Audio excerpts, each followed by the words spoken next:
La force d'une société, c'est les connexions créées au-delà des différences. Se connecter nous fait grandir en tant qu'individus et nous transforme en tant que collectivité. Ensemble, on est plus solide.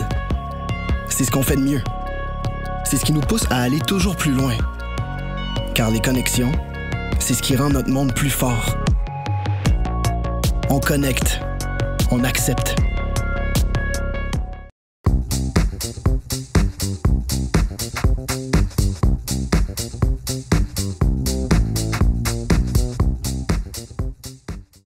Hello, everyone. Bonne fierté. Happy Pride. My name is Chris DiRaddo. Thanks for joining me today. You're going to be watching an interview that I conducted with Walt Cassidy, a.k.a. Waltpaper, a former New York City club kid, about his book, New York Club Kids.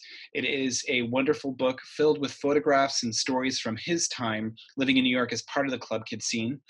Originally, we were supposed to have him come to Montreal to speak at Never Apart as part of the Legend series for Fierté Montréal, but unfortunately, due to the current situation, he couldn't come. But we hope to have him back again in the future. But for now, please do enjoy this interview about his time as a club kid in New York City. Enjoy.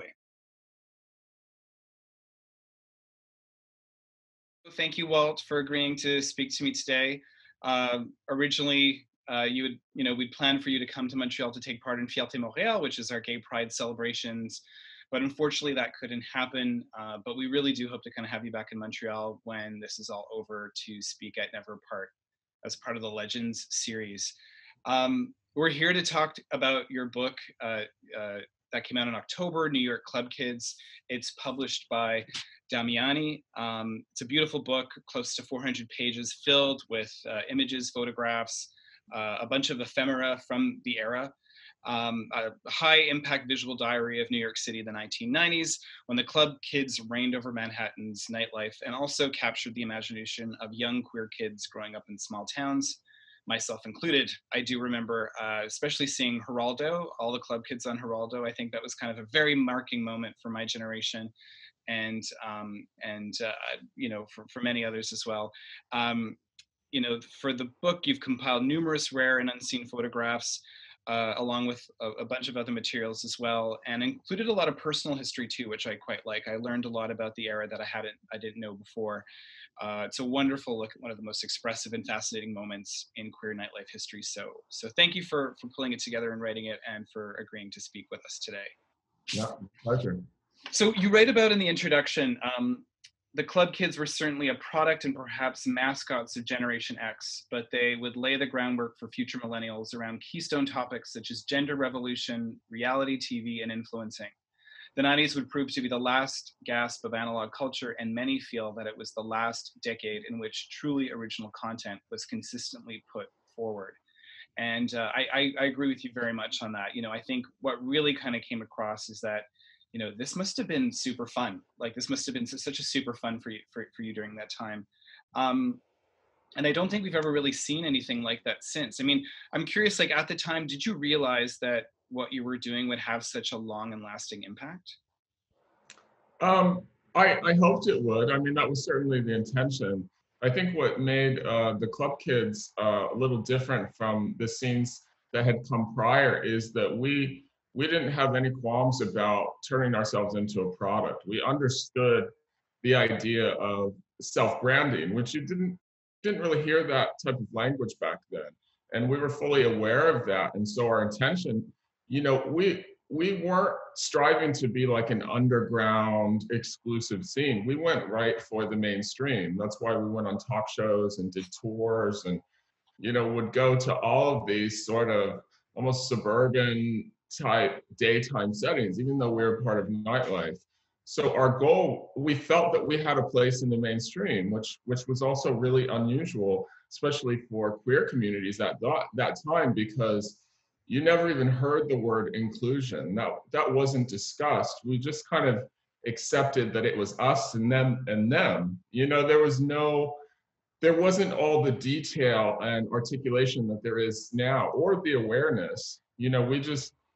We intuitively felt like we had our place, and we went for it. We didn't have any hesitation. We didn't consider it maybe as much as people do now, because Now the kids today, they sort of have an understanding of what's possible. Back then, we were just operating intuitively and going for what we want. And like I said, trying to have a good time. In the book, you write that when I arrived in the city as a teenager, I pledged to myself that I was going to live a life that would be worthy of a great book. And here we are with an actual book about your life and during that time. Can you tell me a little bit about the project, the genesis behind it, where it came from? Yeah, well, I was first approached by a guy named Louis Venegas, who does a magazine called Candy, which is the first transgender fashion magazine. And he had worked with a number of friends of mine who were higher profile photographers. And I knew that that magazine was of a certain standard. So instead of just doing a piece on me, I offered to curate a portfolio of 5 different photographers who had documented the club kids and then write a little text about it. And it ended up being a great piece for the magazine. It was a 40-page spread. But in the process, I realized that there was a lot more to uncover. So it sort of planted a seed in my head. And then when that article came out, I used that as my book proposal. So it sort of was this really smooth flow where I was able to kind of work out the kinks for the magazine. And then I was able to take that and broaden it out for the book. And I had been sort of, at the time, kind of frustrated with the press that was surrounding the club kid scene because it was really focused on the collapse of the scene and the spiral into addiction. And it was really focused on Michael Alig's personal story. But there was this huge group of people that was really the best part, So in a weird way, I felt like the media had missed all of the creativity. And when I was confronted to do interviews about the Michael Alec situation, I would always talk about that stuff for hours, but then they would cut everything out and just leave the drama, and leave the darkness and forget about all of the cultural impact and creativity. So I felt like I had a responsibility to bring that to the surface, which I did with the book. You talk about photographers, so you'd work with these 5 photographers for the Candy magazine. But this book, there are plenty other photographers that you're including here. I think we tend to forget nowadays, everyone goes into a club with their phone and can kind of capture all these pictures. But back then, you had to engage a photographer to kind of come in and take a photograph because it was probably unlikely that people would have, cameras with them. And that was a way of documenting the time, but also letting other people know about what was happening in New York, right? I'm curious, can you talk a little bit about the work that went into curating this collection? Because not only were there photographs, but there were posters, there were flyers, you include magazine covers. Can you talk to me a little bit about the work that went into researching the book? Sure. I mean, my goal with the book, one of the many goals was to uncover material that had not been seen, because I was feeling like what was available for people to see was just like the same random batch of photographs, which were not that great. I think with nightclub photography, the people who are involved in it sometimes don't have a curatorial eye, because they were there, so they remember the experience. So even if it's a really crappy photo and one eye's hanging out of your head, they're like, oh yeah, I remember that night, that's a great photo. They think it's a great photo because they were there, so they attach all this stuff. But I feel like they often can't see the photography objectively as a curator. I have a background in curation and galleries. After I left the nightlife scene, I went into the international gallery circuit, and I did a lot of different shows. I'd worked with Kenneth Anger and the Mapplethorpe Foundation and Jack Pearson. So I had that kind of sensibility, and I felt that I could bring that type of discipline to editing the images. But I also was friends with all of the photographers, and I had a huge archive myself. So I was able to uncover my own personal archive. And I still had great relationships with all the people where I could talk them into going into that rusty old shed in their backyard and digging out a binder full of slides. So I was able to work with all of the photographers and uncover all of that stuff. And I was able to get to that stuff because I did have a personal relationship from working with them and being photographed by them for so many years. So I could kind of push them to do things, or they may have forgotten about stuff. And I was like, oh, you remember that photo shoot that we did for this? You know, with all the time that's passed, that was the hardest part in doing the book, is people's memories have evaporated, you know, and especially people who took tons of drugs. And, you know, it's funny. Luckily, I have a pretty razor sharp memory of that time period. So I was able to uncover a lot that people had forgotten about. And I was also able to piece it together in a way that made sense. I didn't want the book to be too heavy with ephemera, because I feel like there's been books with club flyers and rave flyers, and I didn't really want to do that book. I wanted it to be a very intimate insider view, like so you felt like as a reader you could be inside of what that experience was like on a day-to-day, event-to-event basis, and you could sort of live the life of a club kid, because it was a very specific lifestyle. Mm-hmm.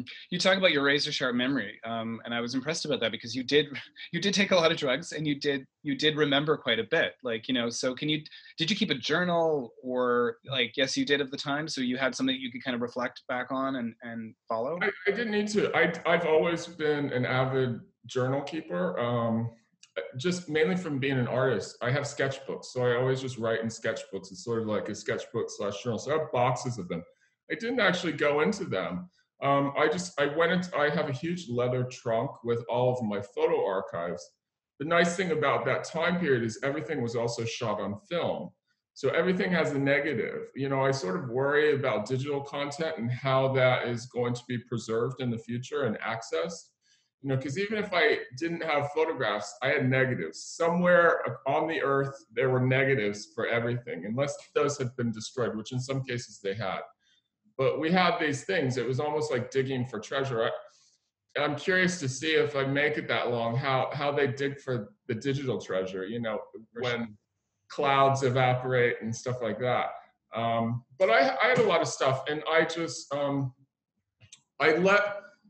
it was like being an archaeologist, you know, I just let each step guide me, and it happened, it just came out of me. It felt like it was time to give birth to this, and I felt like the universe was helping me along. I sort of had the wind in my sails. So everything just unfolded in a really, not effortless way, because it was a lot of work, but in a very fluid way.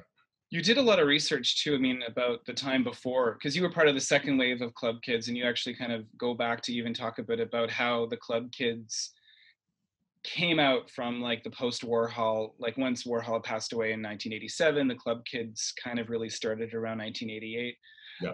How much were you aware maybe at the time, or how much were like the first club kids kind of aware of like the history of what had come before, of Warhol, of kind of like, you know, you often talk about how like, you know, the next generation sometimes, you know, is in complete kind of almost opposition to the one that came before. Did you get a sense back then that people were really aware of like kind of like the seeds of where things were coming from? Yeah, I mean, we were completely aware. We were very studied. You know, this is the thing. We sort of gave this appearance that we were sort of these flippant, hedonistic, you know, partiers. But we were actually, you know, most of us were students of various different things. Some of us were business students, some of us were art students, some of us were fashion students.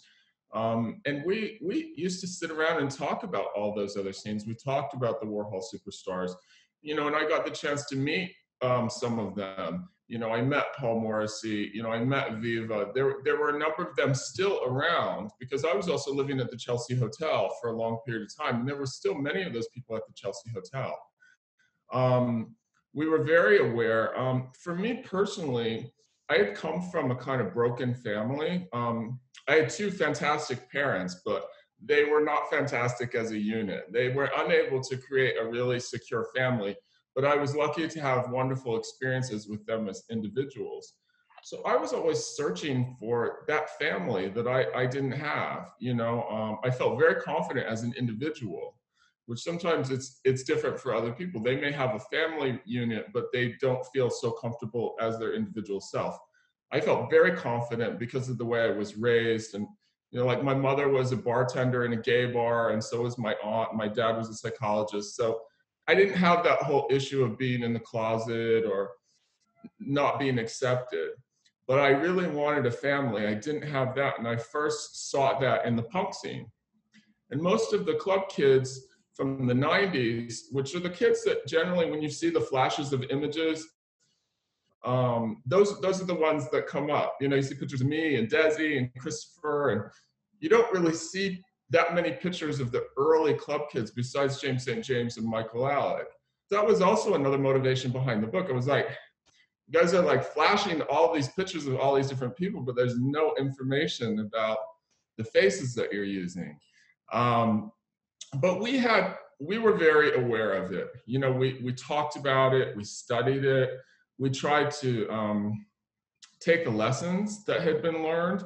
We would kind of explore the things that worked for previous scenes and use those and kind of dodge around things that didn't work. I saw a lot of the destruction with the Warhol superstars, and I was very conscious of that. I think the reason I'm probably still standing is because I did pay attention to that. And maybe some of the people who did not take the lessons aren't with us right now. You know what I mean? In terms of like the club kids kind of coming out of that moment, you know, the post-Warhol moment, you talk about this article that was written by Amy Vishrup in 1988 in New York Magazine. You know, this is, I think, the first real moment where people were learned about the club kids. Amy follows a group of colorful underage club attendees to kind of like a bunch of parties throughout the night. What effect did that magazine article have on the scene? Well, as is often the case, you need a writer or someone to come up with the name. And the term club kid didn't exist prior to that article. They were sort of like the early formulations of the club kids was mostly centered around the Tunnel nightclub. And so there was the term the Tunnel Kids. And in the article, she actually uses that term as well, Tunnel Kids. So it was very specific to a certain club. And then when that article came out, it's just like anything else. You know, it just takes one writer to create a headline, and then all of a sudden the culture latches onto it. And that's what happened. So that was the creation of the title Club Kids. And that was the first time certain personalities were attached to that title. Prior to that, there had been names like the Celebutantes, which James St. James and Diane Brill, Billy Beyond, there were people even before. And that's one thing I also tried to point out in the book is that there were a lot of different factions that led up to the club kids. You know, there was a lot of detail in the scene. And so I tried to give some of that history without making it a book about the 80s, because I specifically wanted to make a book about the 90s. So I didn't, you know, I sort of did what I felt I needed to do just to bring people up to speed, but I didn't stay in that because otherwise it'd be just another book about the 80s. And I felt like there are already enough books about the 80s. There hasn't been a really great book about the 90s until now. One of the, you know, we talked about this at the beginning of our talk about Geraldo and how like the appearance of the club kids on Geraldo actually kind of then really kind of spread it out to outside of New York City. I think probably more to like the rest of America. I know that that's how I learned about it. I know that's how a lot of people learned about it. How did you first come to hear about the club kid phenomenon? Do you remember exactly hearing about it when you heard about it? You know, I was really dumb. You know, I didn't know anything. My friend Ricky, who was my, we both moved to New York to go to school of visual arts, and he used to read Interview magazine and Details magazine. You know, I originally wanted to move to Africa. So my first, I was an African studies major at Kent State in my freshman year of college. I do remember my geometry teacher in high school, which was when the first Club Kid episode aired on Geraldo, mentioned it. I only remember that thinking back, but I remember she's like, I saw these kids in New York and you would probably love New York, you know, and I just didn't, maybe it went somewhere in my head, but I wasn't conscious of it. I never saw that Geraldo show till many, many years later. Maybe, yeah, many, many years later. And so when I arrived, I came to New York by accident because my intention was to move to Eastern Africa. So I was studying Kiswahili and, doing Shango dances. And, I had planned, because I was done with America after high school and just all the stuff I had to endure as a punk kid. I was like, I gotta get out of this country. I want to go back to the origins of man, where life started. And I knew at that time the oldest human remains were in the Omo Valley. So I was like, let me go back to the beginning. Maybe there'll be some answers there. But when I came to New York, I went out clubbing and I saw all of this culture and I saw this kind of tribalism happening in nightlife and within the queer and nightlife communities. And I was like, well, I kind of don't have to go to Africa. Everything I want is in New York City. And I just, in a flash, decided to transfer schools and go to School of Visual Arts. And I had a friend at Kent State who was from the Bronx. And he was the first person that called me a club kid, because we used to go clubbing and we would go to Chicago and check out nightclubs there. And he would jokingly refer to me as a club kid. And that was the first time I really heard the term. But I thought of it in more of a general sense, as like a young person that just goes clubbing a lot. I didn't know that there was a specific social group till I actually moved to New York. And my friend Ricky, we would go out and we saw this group of kids that were like our same age.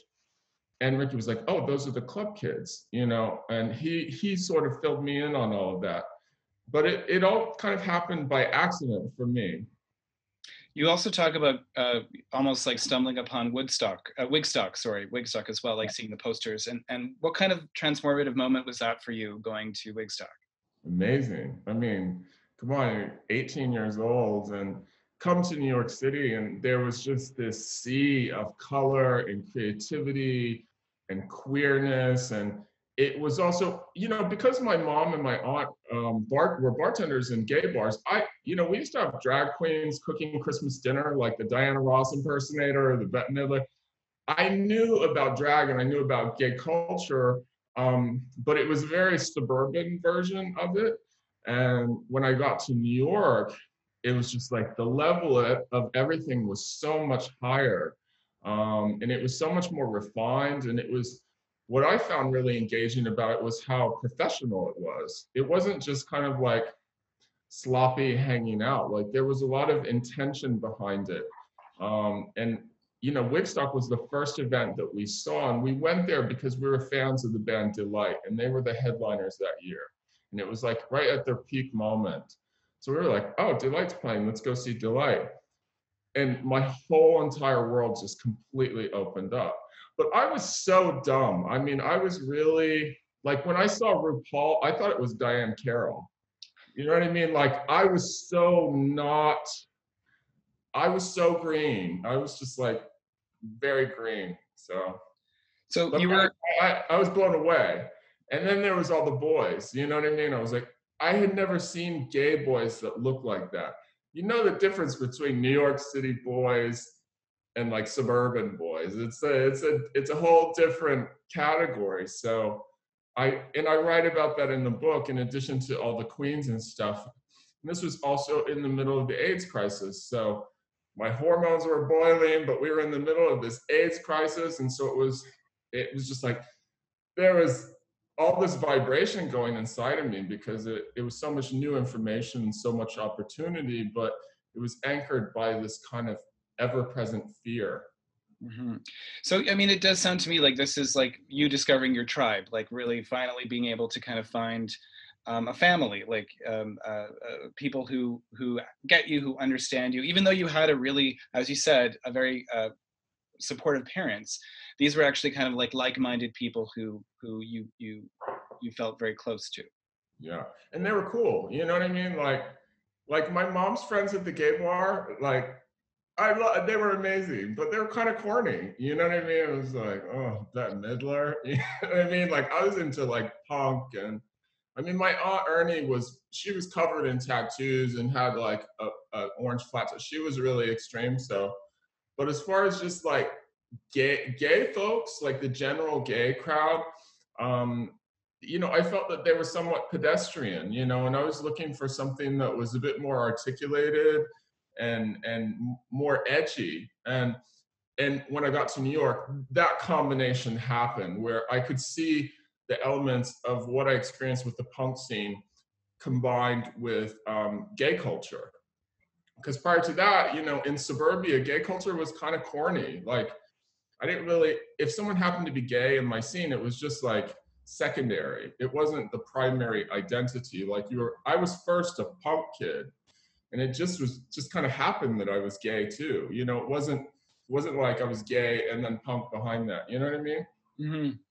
So tell us a little bit about how you came upon the character of Waltpaper. I don't know if that's correct to call him a character. Maybe you feel a little differently that way, but in terms of actually creating a persona of yourself, of a look, how did that, and a name, how did that come about?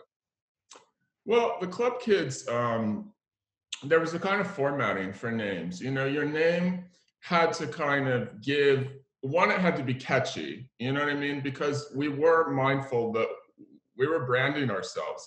So it first had to be catchy, but it also had to give some insight into your personality. I was an artist and doing a lot of pen and ink illustrations at that time. And I was drawing one day and I was like, Waltpaper. And then it just sort of came out intuitively.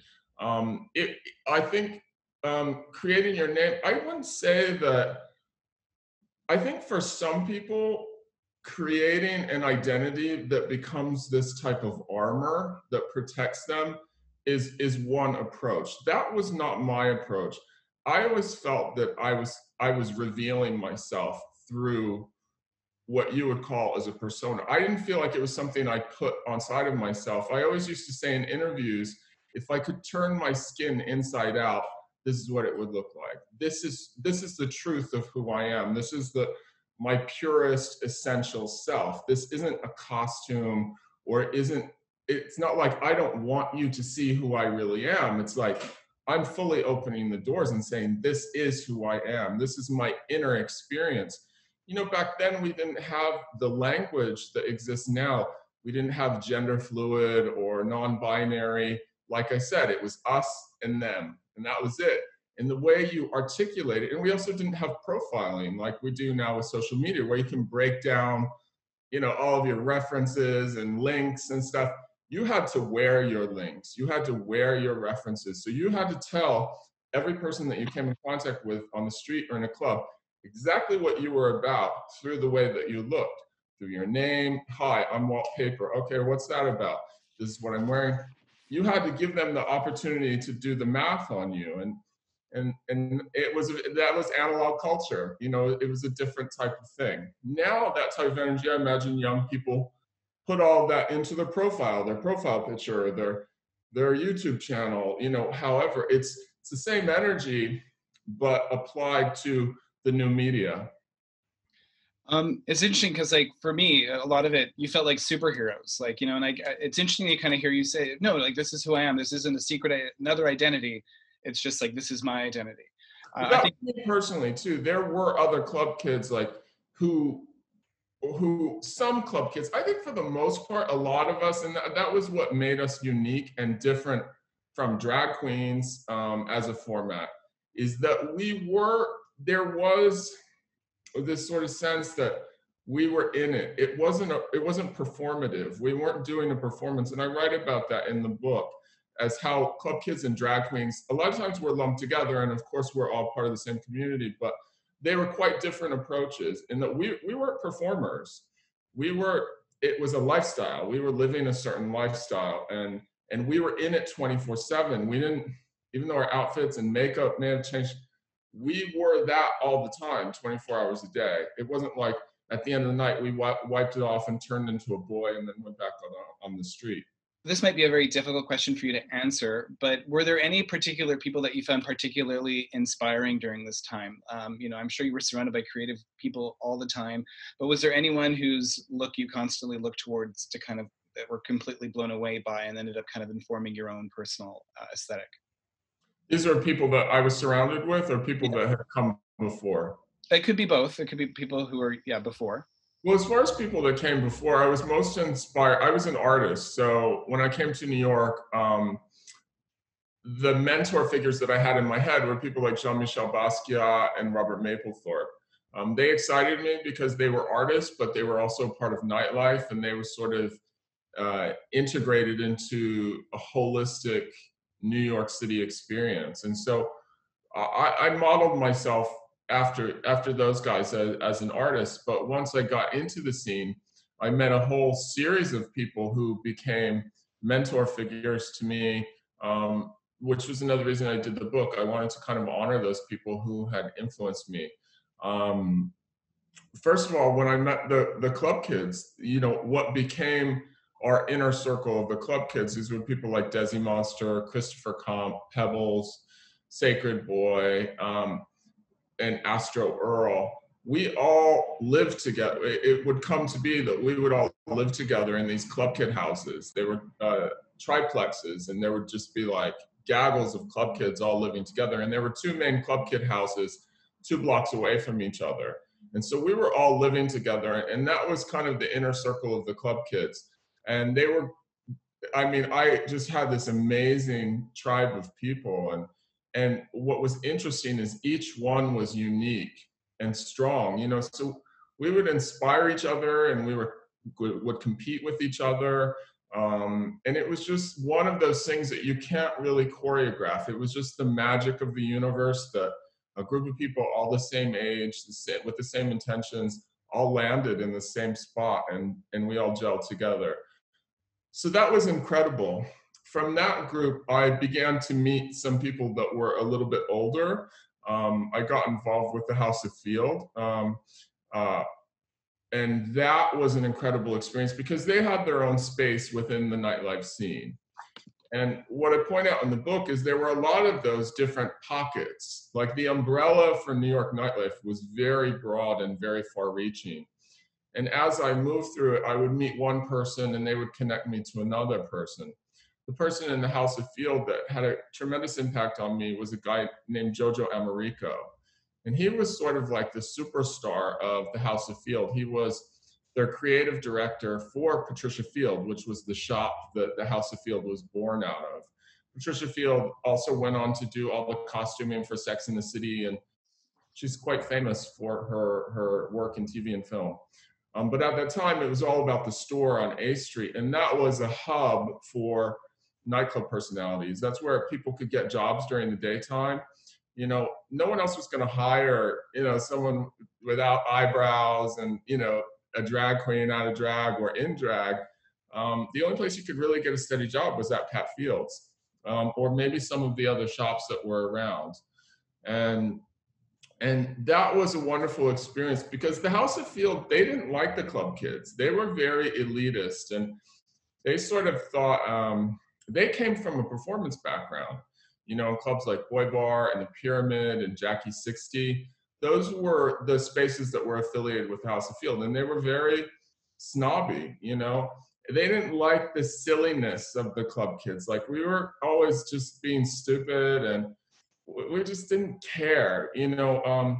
The House of Field was much more precise in what they did, and they were all incredible performers. So the attitude for the club kids was like, why are they getting all this press? They don't do anything. They don't do shows. They don't take themselves seriously.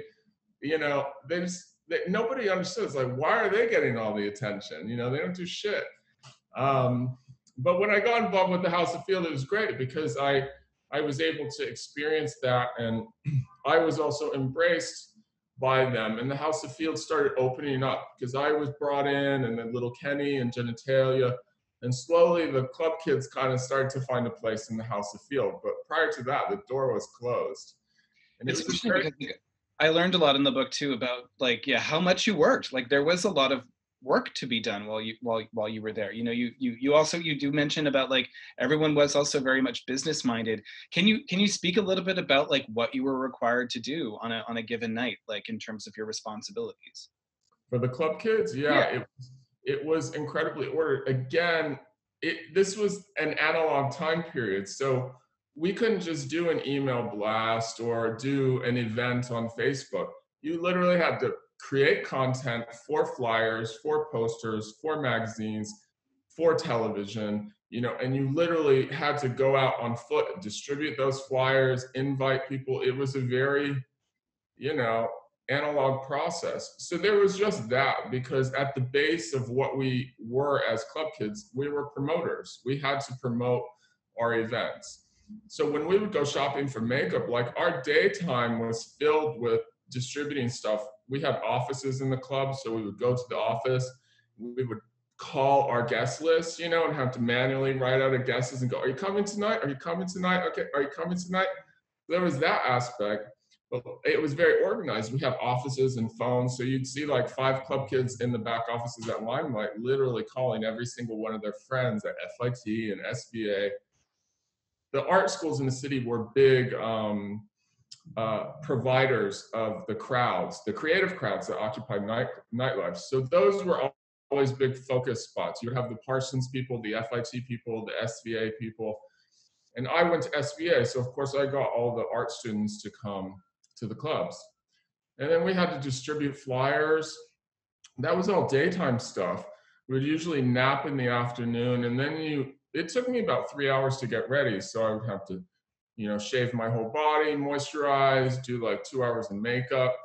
And then once we were ready, we had to go and do these photo shoots, which was where we created all the content for the flyers that we were handing out and the advertisements in magazines.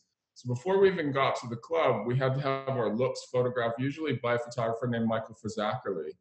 We would go to his studio in like a gang, and one after one after one, be photographed and documented.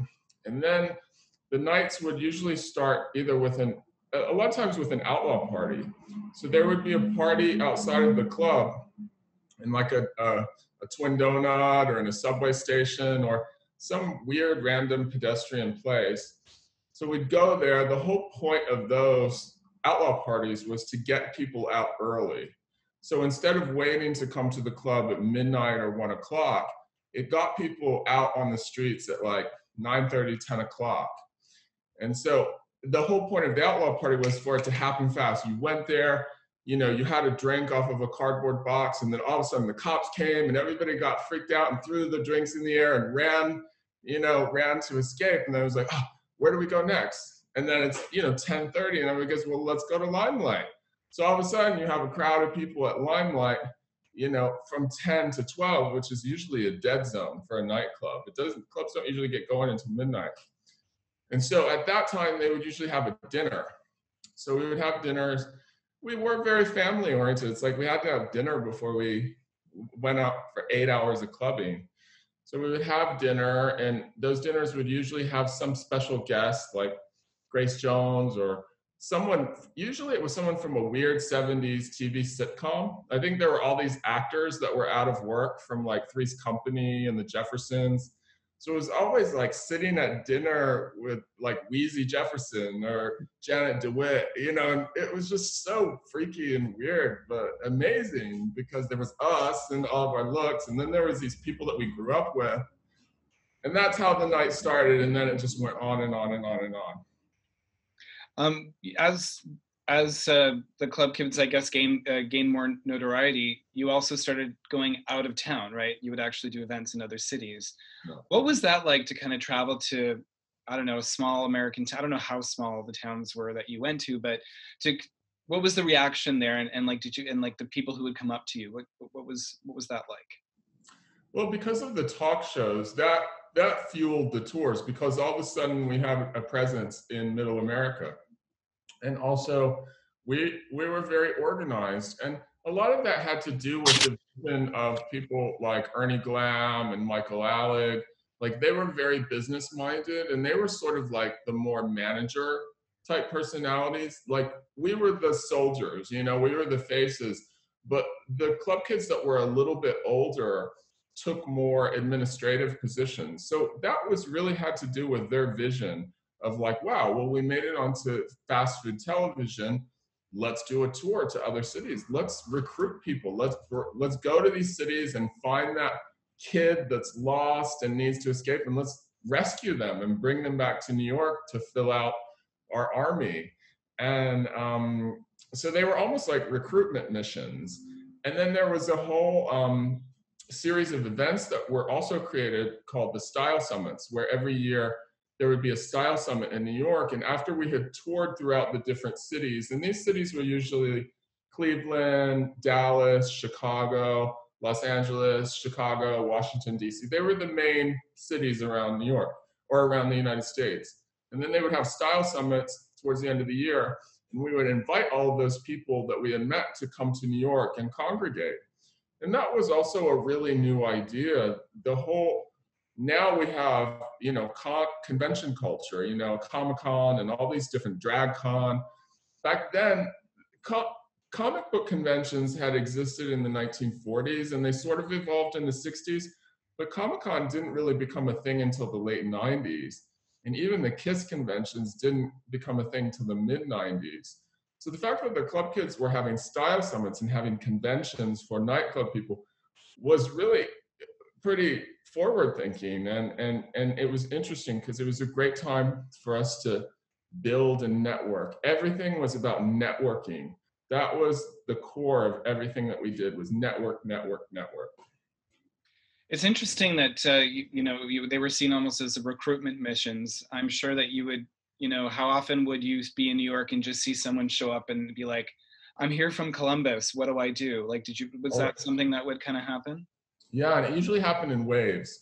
It tended to, there would be waves from different cities because, in these cities, you would maybe have a group of 3 or 5 people that really got it. You know what I mean? They really understood it, and they had climbed the ranks so far in their home city, and they had reached the point where they needed to grow and expand their platform. So that's when they would usually go, come on, let's just move to New York, and we'll go during the style summit. The style summits gave people a doorway to walk through. They gave a reason to actually take that step forward. And so usually there was a San Francisco wave, there was a Chicago wave, there was even a wave. I was at Kent State, so there was a whole gaggle of people that came from Kent State and moved to New York around the same time that I did.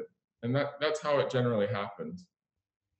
So the heyday was pretty much, from the 1988 we see to 1996. Around 94, Giuliani gets elected mayor of New York City. At that point, drugs seem to kind of be more prevalent. I don't know if they're more prevalent, but they seem that maybe they're more extreme. Or, pardon me? They changed. Drugs changed as well. Yeah.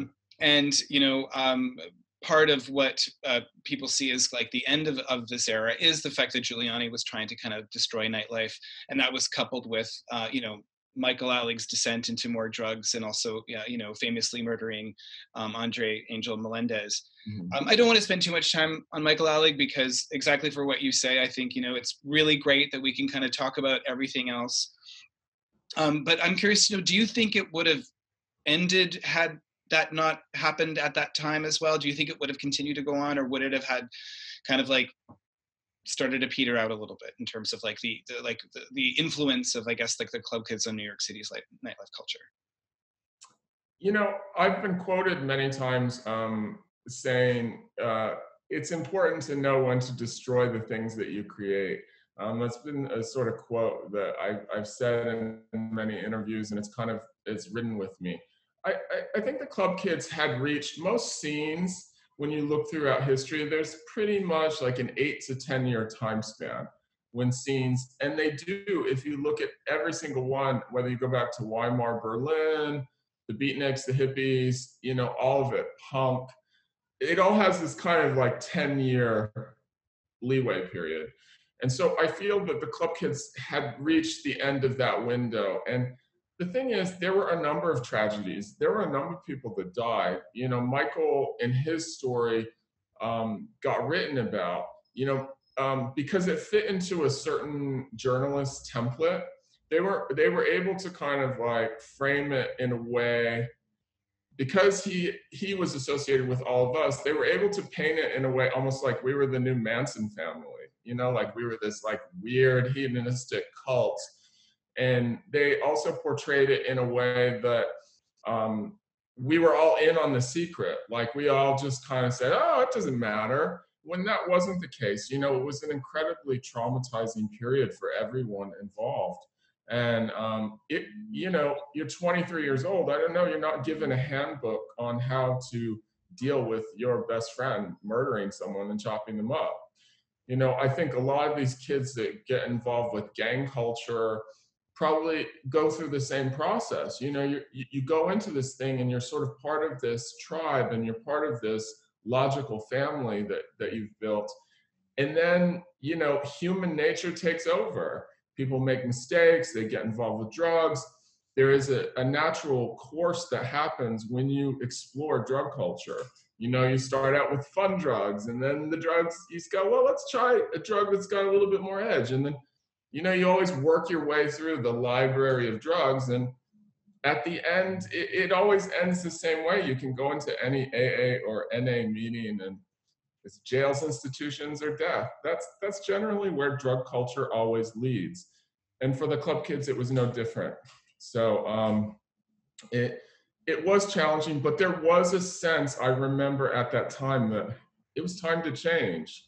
It was time to reformat. It was either destroy what we had created or completely reinvent it. And then you also have the politics. You sort of have the universe.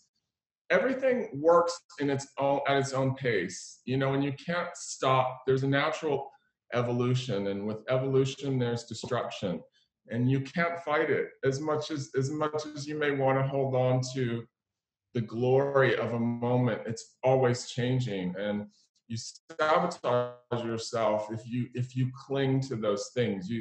I feel as an artist and a creative person, you've always got to be ready to take whatever it is that you've created and throw it on the fire and let it break apart, and then use that as fodder to create something new. I think that's just the way of the world.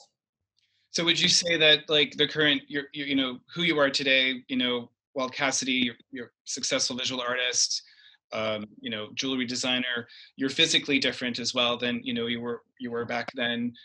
Do you see that as like you've destroyed Waltpaper to become like out of the ashes, like kind of like as a phoenix, someone new? Or are you, how, I guess what I'm trying to ask is like, when you look back, and I know that you're not very fond of nostalgia, but when you look back, like how do you see that time in your life?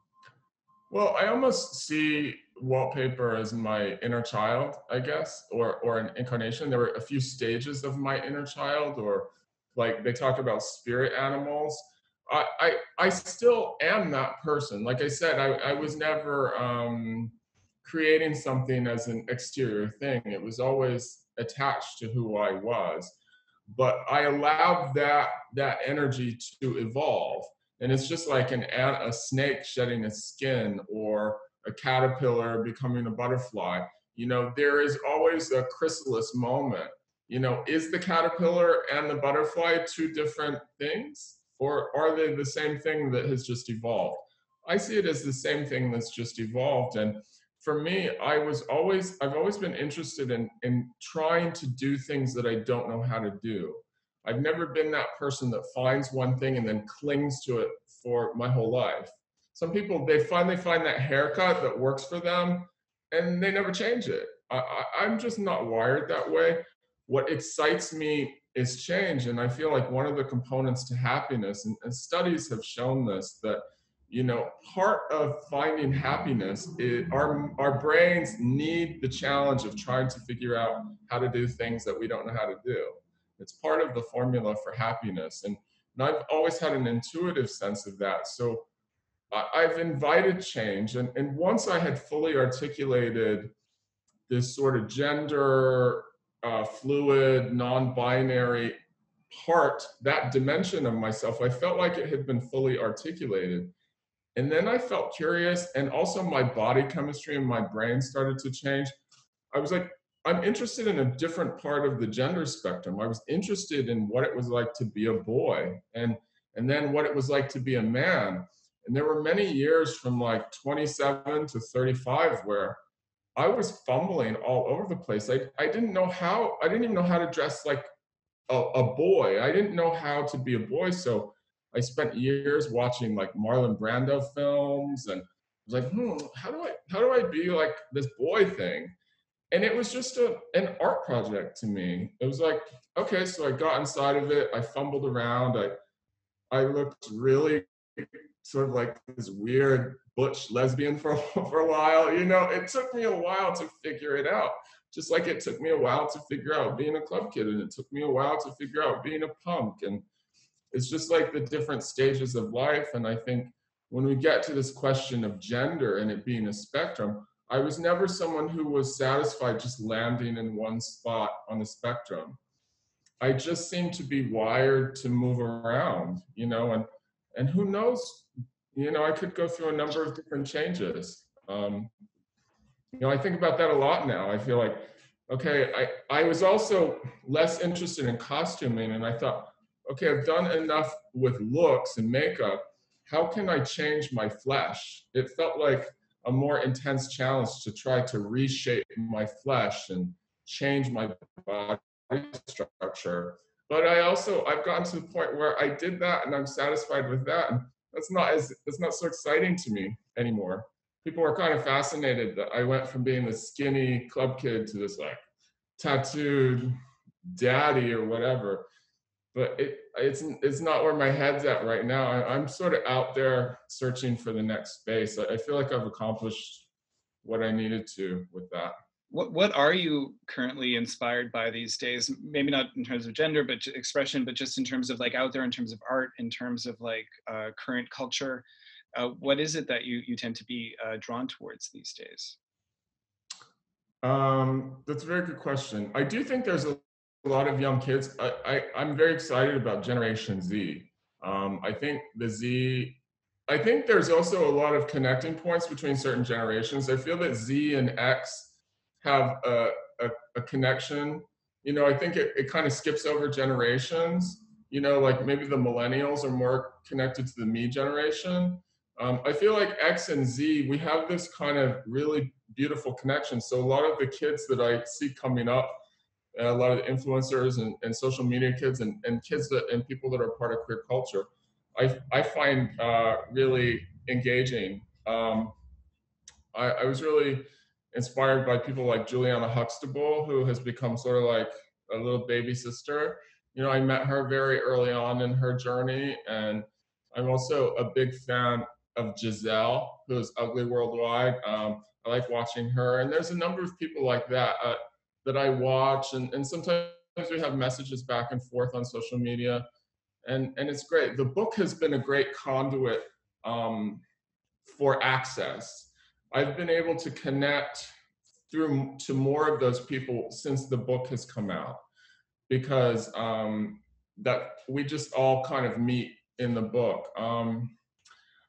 As far as things that I'm interested in right now, I honestly don't know.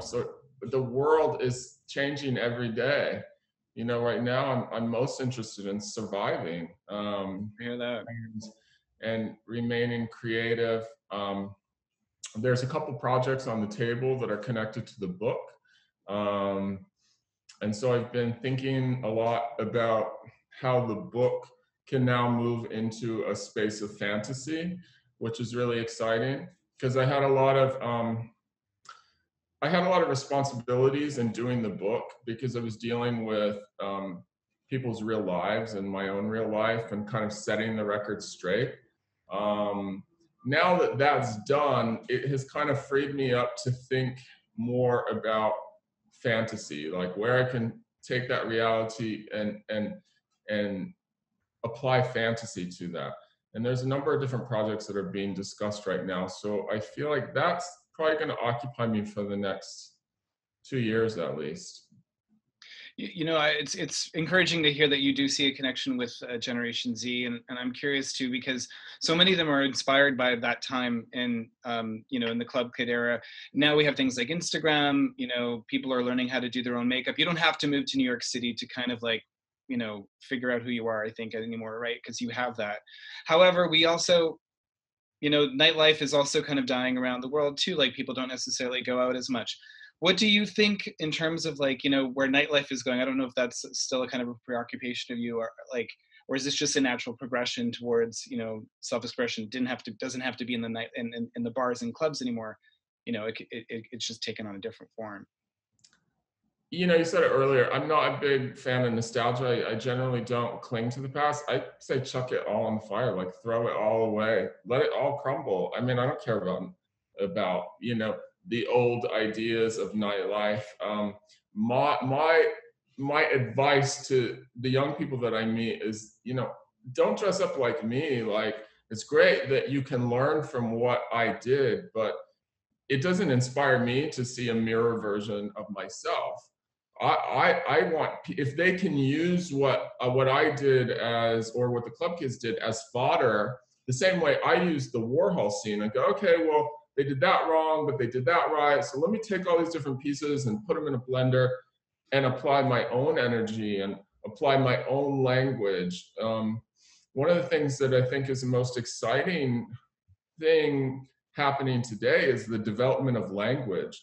The way we talk about ourselves, the way we talk about gender and race, the issues of race, all these things that are bubbling to the surface.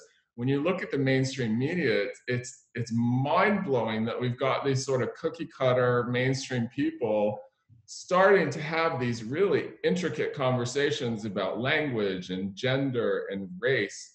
And as troubling and as stressful as the time that we're in, I think once we get through it, we're going to look back and see that this moment in time is likely one of the most important in history and the most transformative. And for me, transformation has always been at the center of what drives me, because my goal is always to evolve. So nightlife is dying, you know, it's like, so what? You know what I mean? There is always going to be young creative spirit that wants to come together. And if it's not like a brick and mortar nightclub that people come together in, it's going to be something else. And the sooner we destroy the past and move into the future, the happier I am. You know, I have no, you know, that's why we have books and exhibitions. We can all go out and buy the New York Club Kids book. And, you know, it's like, it's time to move forward. That's the most exciting thing. All right. Well, thank you so much, Walt. And congratulations on a wonderful book. New York Club Kids, published by Damiani, is available now. And yeah, hopefully we can get you to Montreal so we can speak in person. So yeah, I love Montreal. All right. And happy Pride. This is for Montreal Pride, right? It is. Happy Pride. So there you have it, my conversation with Walt Cassidy. I hope you enjoyed it as much as I did. Walt's book, Waltpaper, New York Club Kids, is out now. You can order it online from Damiani Books. In his interview, Walt mentioned being inspired by the artist Juliana Huxtable. We have a link to a mixed DJ set by Huxtable on the Never Apart website. The tracks include a mix of early 90s techno that was inspired by the book. You can visit it at www.neverapart.com. I'd like to take a moment to thank Never Apart and Fierté Montréal for their support of this recording. This is one of a number of digital events happening this week as part of Fierté Montréal. I encourage you to find out more about them. And if you want more information about queer literature in Montreal, please do visit the Violet Hour on Facebook. Thank you so much. Happy Pride.